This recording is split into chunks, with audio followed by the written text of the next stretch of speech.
host. Oke, assalamualaikum warahmatullahi wabarakatuh. Kembali lagi dengan saya Agung Irawan dan kebetulan saya sedang ditemani oleh Pak Ustadz Abdul Qadir. Sehat Pak? Alhamdulillah. Ya, sehat. Nah kebetulan beliau adalah juga salah satu kepala sekolah di SMP ITF Senat di tempat saya mengajar. Dan gini Pak, yaitu saya sebetulnya harus ada Pak Irfan di sini. Pak Irfan lagi ada tamu, jadi saya sama Pak Irfan mau punya program karena di pandemi ini kita kan seperti yang Bapak sering ngajarin ke kita ini adalah ini agen dakwah kan gitu ya untuk. Nah kita pengen dakwah di YouTube ini tentang perihal keagamaan dan kehidupan kan gitu. Nah ini yang kita mau pertanyakan gitu. Saya kan sama Pak Irfan suka main musik Pak. Nah itu sebetulnya boleh nggak sih main musik gitu? Pertanyaan dasarnya gitu. Ya. Musik ya. Musik. Ini menarik nih musik. Karena yang menarik karena apa? Sekarang musik ini kelihatannya menjadi bagian penting ya dalam hidup. Nah iya Pak. Jadi kayaknya kalau nggak bermusik nggak enak gitu ya. Di mana-mana di kegiatan di acara apapun musik itu selalu hadir.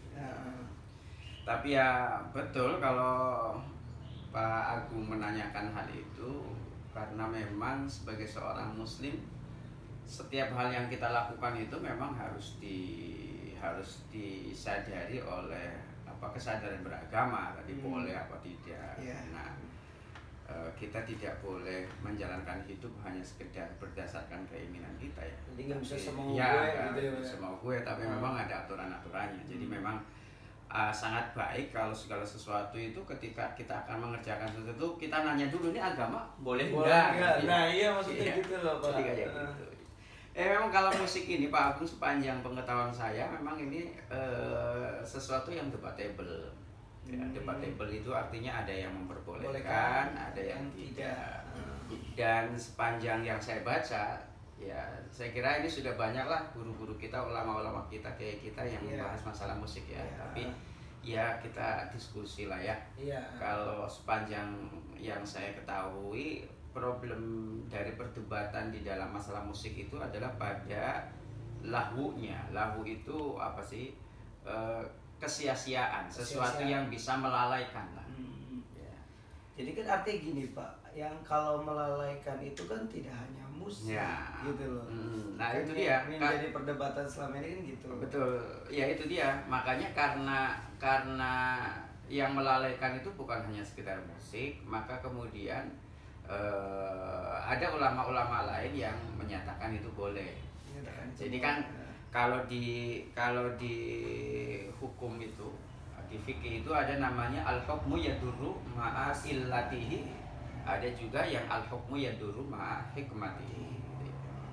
Jadi hukum itu tergantung bagaimana ilat alasannya dan ada yang karena hikmahnya. Nah karena itu maka seperti hal-hal yang lain alat musik ini juga diperdebatkan. Iya, Pak. Jadi itu memang debatable. Maka kalau mamanya gini, kalau kita ngerujuknya sama ulama-ulama salaf artinya ulama-ulama yang terdahulu lah ya. 4 mazhab itu mengharamkan. Ya, jadi 4 mazhab. Iya. Jadi dari Imam Hanafi, Imam Maliki, Imam Syafi'i, Imam Ibnu Hambal itu mengharamkan. Bahkan kalau saya pernah baca itu salah satu alasan mengapa Imam Syafi'i itu pindah dari Baghdad. Iya, dari Baghdad. Itu salah satunya adalah karena beliau meninggalkan saat itu di Baghdad itu sedang berkembang satu fenomena namanya tahrib apa istilahnya ya. Yang itu adalah nyanyian-nyanyian alat-alat musik yang mengajak orang untuk menjauhkan dari dunia bahkan. Jadi kayak semacam alat-alat musik, alat-alat musik kalau sekarang tuh istilahnya itu musik-musik religi. Itu seperti itu beliau meninggalkan.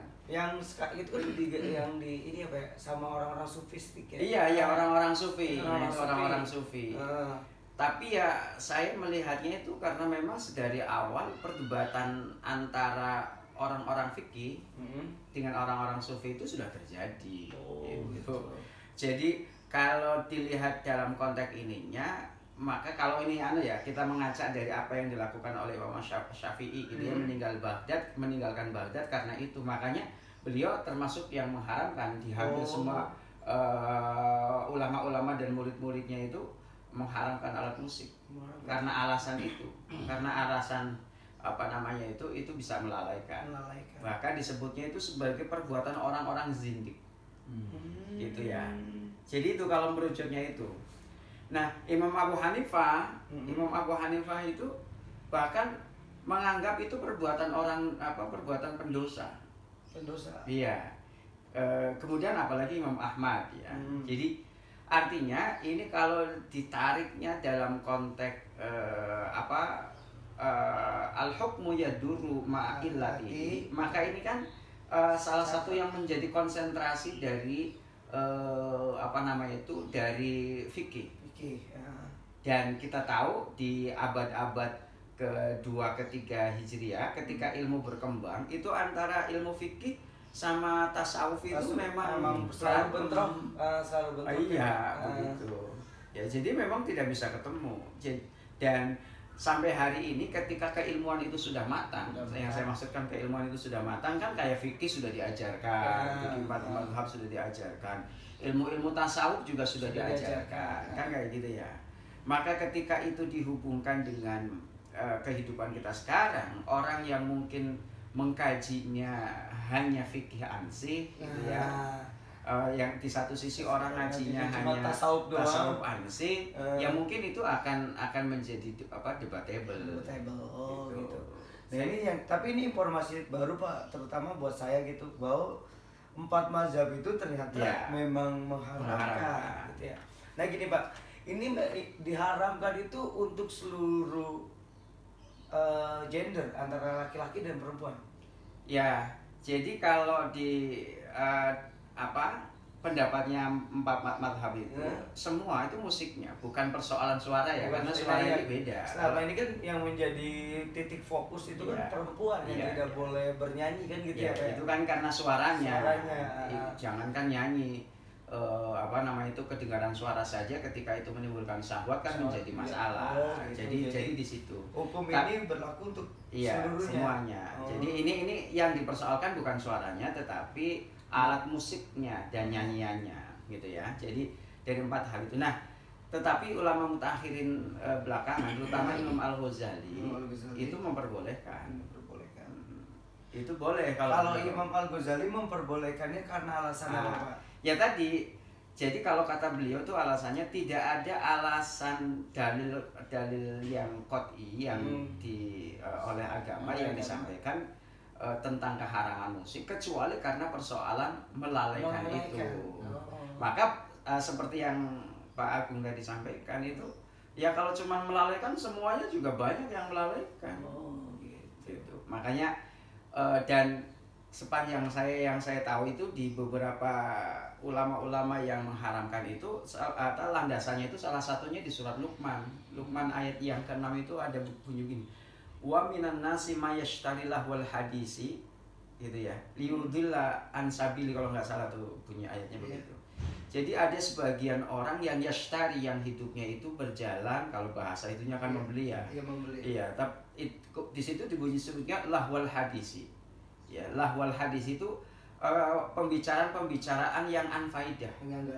Nah, lahwal hadisi berarti kalau di situ kalimat dasarnya itu adalah segala sesuatu yang lahwo, yang anfaidah, ya. Itu sebetulnya adalah sesuatu yang dilarang. Berarti termasuk di dalamnya juga adalah musik. Makanya tadi itu. Jadi dia keharaman musik, para ulama menyampaikan itu adalah haram karena berdasarkan hadis itu. Dan itu berarti masuk di dalamnya juga segala unsur yang melalaikan. Gitu. Ya. Kalau yang di hadisnya Nabi itu di riwayat Bukhari itu memang ada tuh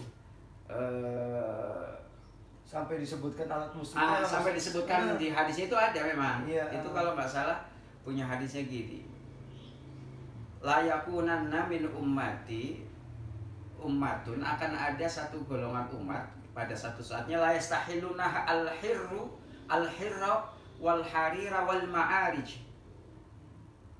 Yang artinya betul. Ya, satu saat akan ada satu golongan dari umatku yang dia menghalalkan sutra, menghalalkan hamar, dan menghalalkan al-ma'arij.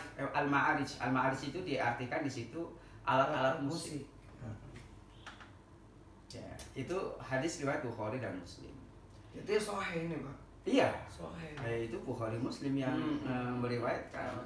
Ya. Jadi ini pandangan fikih dulu, kita coba lihat pandangan fikihnya ya. Jadi seperti itu. Nah, dengan dua alasan itulah tadi lahwal hadisi, dan kemudian secara spesifik ada disebutkan di situ alat musik, maka menjadi haram. Orang berpendapat bahwa alat musik itu menjadi haram, apapun itu alasannya. Entah itu, apalagi kayak tadi Imam Syafi'i sampai wong itu musik-musik yang gendang yang membuat suruh meninggalkan dunia. Tasawuf lah, saya bayangannya itu tasawuf lah gitu. jadi berkembang pada saat itu di Baghdad orang-orang tasawuf yang menggunakan alat-alat musik sebagai instrumen mendekatkan diri sama Tuhan lah. Oke. Ya.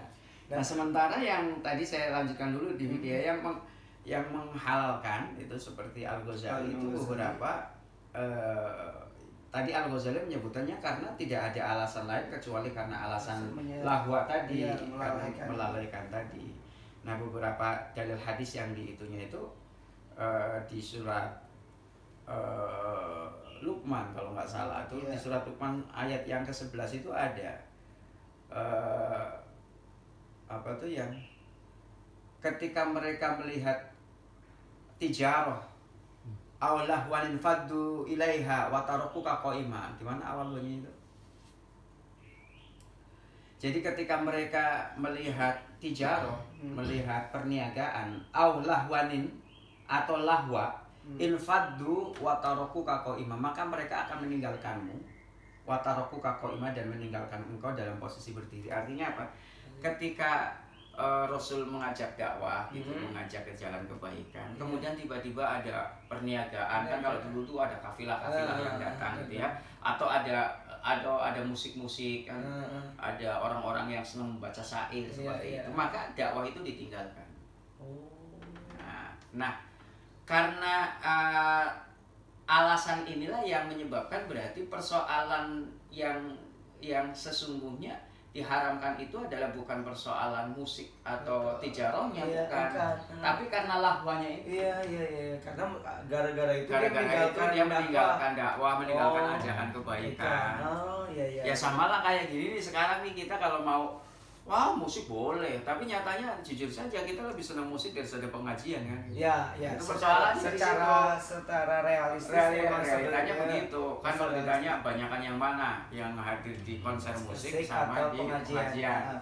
Jadi artinya sebetulnya mah kalau dipandang secara ulama modernis itu musik bisa dinyatakan boleh. Boleh. Tapi pada realitanya manusia itu kalah dengan musik itu sendiri. Jadi kayak seperti yang tadi Bapak sampaikan di surah Al-Luqman, gara-gara ada musik kebaikan tidak diterima, malah ditinggalkan gitu.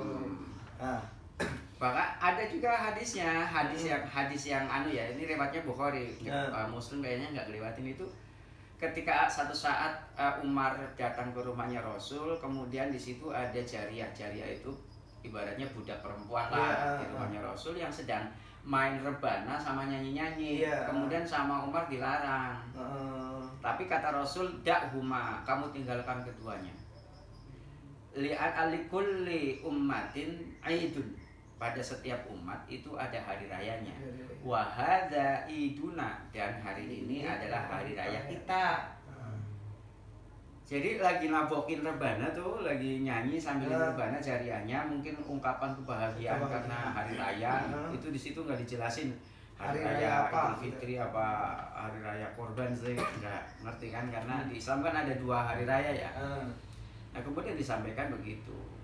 Nah atas dalil ini maka menganggap bahwa musik itu boleh. Nah tinggalkan keduanya itu maksudnya gimana? Enggak, dua perempuan. Oh, 2 perempuan itu iya, maksudnya. kan lagi dua jariah itu lagi itu jangan diurusin gitu ya, diurusin biarin gitu. Biarin aja, ini kan setiap kita itu punya hari raya, ini hari raya kita kayak gitu. Biarinlah senang-senang kayak dari gitu. situlah timbul hukum pendapat boleh terhadap musik. Nah ini Pak, kita kembali ke fokus ke hukum musik yang secara fikih itu Pak mazhab itu kan tidak boleh. Nah ini kalau yang saya ketahui kan gini Pak, kalau musik itu mengandung unsur nada, mengandung unsur irama, mengandung unsur bunyi. Nah sedangkan dalam membaca Al-Quran, dalam azan ini banyak Pak yang diperdebatkan. Itu termasuk unsur-unsur itu. Nah artinya logo giran musik menjadi suatu yang diartikan nyanyian tidak boleh, tapi dengan kita mengaji menggunakan lagam-lagam itu boleh. Ini gimana nih Pak? Nah makanya itu jadi debatable. Yang diharamkan itu nyanyinya apa alat musiknya, ya kan? Kalau di beberapa keterangan hadisnya, kalau di keterangan hadisnya kan tadi ada ma'arij, ya, alat musik. Alat ma'arif apa saya lupa deh, pakai nanti harus dibuka lagi hadisnya. Jadi alat musik, oke. Kemudian di keterangan Al-Qur'annya itu kan pakainya memang lahwal hadis. Lahwal hadis.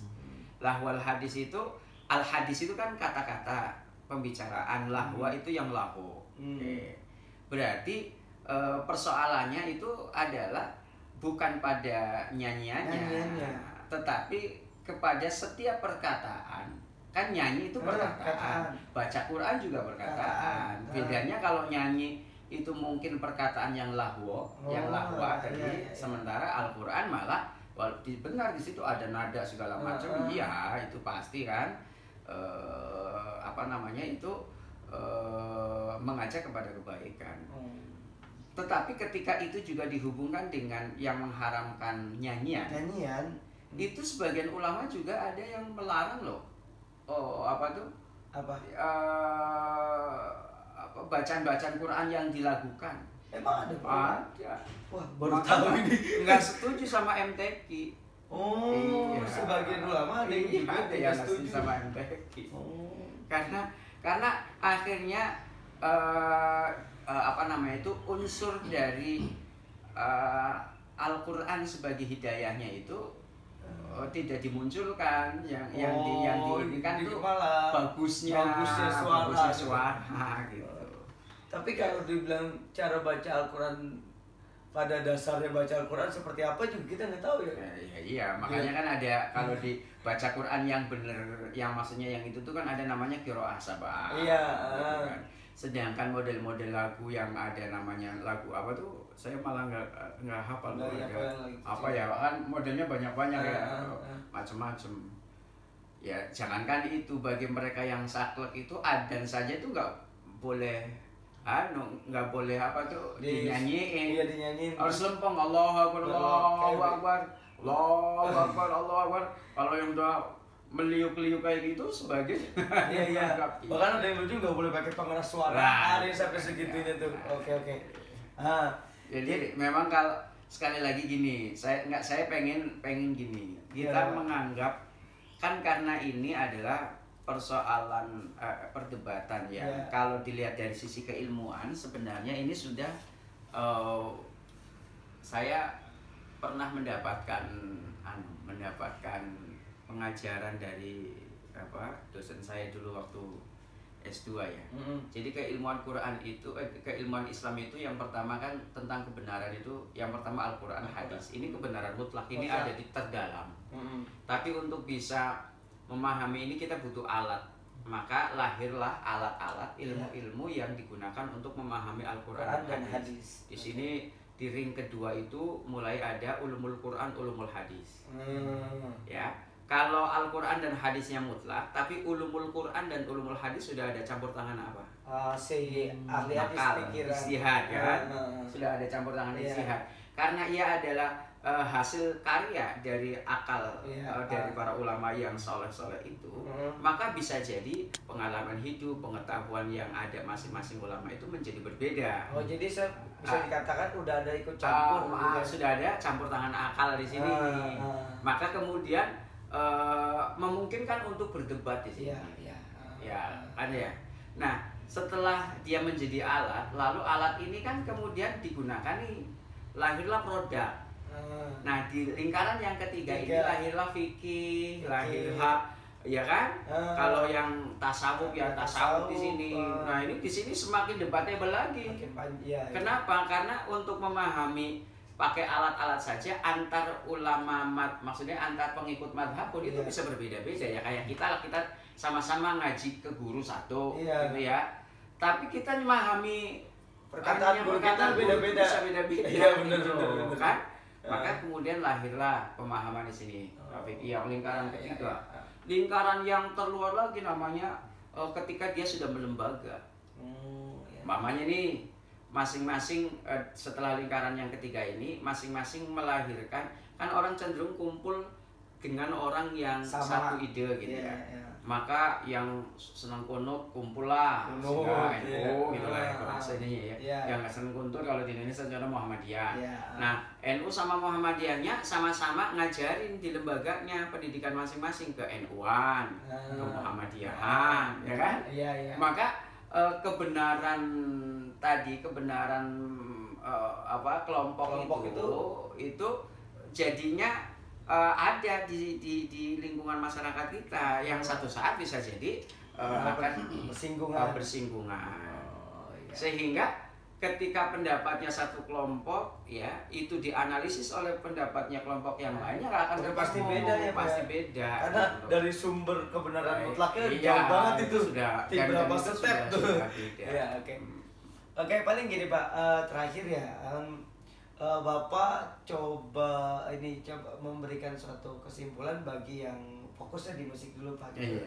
Kalau saya sih begini, jadi menurut saya ada hal yang menurut saya semua ulama entah tadi yang setuju ataupun tidak setuju dengan musik itu adalah mengharamkan segala sesuatu yang membuat itu lalai. Itu inti dasarnya di situ. Maka kita harus jujur dari masing-masing kita. Jangan sampai enggak sampai melalaikan, padahal sesungguhnya melalaikan. Iya benar Pak.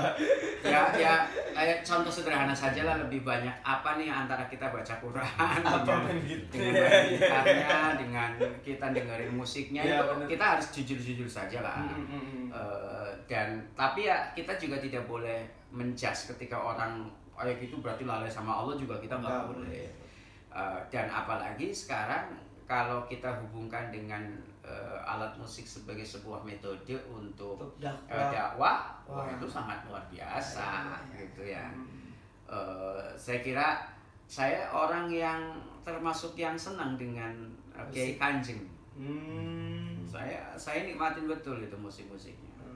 Karena beliau menyanyi, melantunkan dendangan-dendangan sholawat segala macam itu dengan hati yang penuh cinta, jadi terasa gitu loh, terasa di kita gitu. Jadi kalau saran saya, kalau Pak Irawan dan teman-teman yang senang musik mau menjadikan musik sebagai alat untuk dakwah, perbaiki hati.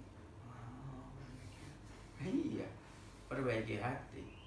Ya mohon maaf, pokoknya kalau kita gambaran yang gamblang banget lah, gamblang pasti solehnya lah ya, makanya Cak Nun itu orang yang sama Allahnya itu dekatnya luar biasa, dekatnya sangat luar biasa. Kalau kita kira-kira dekatnya jauh. Jadi mohon maaf, alih-alih kita berdakwah melalui musik, jangan-jangan malah kita lalai dengan musik itu. Jadi kalau saran saya nggak gini, jadi gini. Apapun sebetulnya ketika kita itu dekat dengan Allah, maka segala yang kita kuasai itu akan membuat kita itu lebih dekat dengan Allah dan akan mengajak orang dekat dengan Allah. Ini mungkin juga masuk ke ilmu nurun itu ya. Jadi apa yang kita dapat ilmunya benar-benar dari cahaya Allah. Jadi ketika ya sama lah, orang kaya kalau dia kaya tapi dekat sama Allah, kekayaannya itu bisa menjadi sarana dia lebih dekat dan mengajak orang dekat dengan Allah. Orang miskin sekalipun kalau dia dekat dengan Allah, maka kemiskinannya itu akan membuat dia lebih dekat dengan Allah. Begitupun dengan musik. Begitupun dengan musik. Saya jadi keingatan itu ininya Gus Baha ya. Saya pernah mendengar Gus Baha itu ngomong begini nih. Jadi teorinya manusia itu bisa benar tapi bisa ngandung kesalahan. Beliau gimana tuh? Beliau sampai gini contohnya.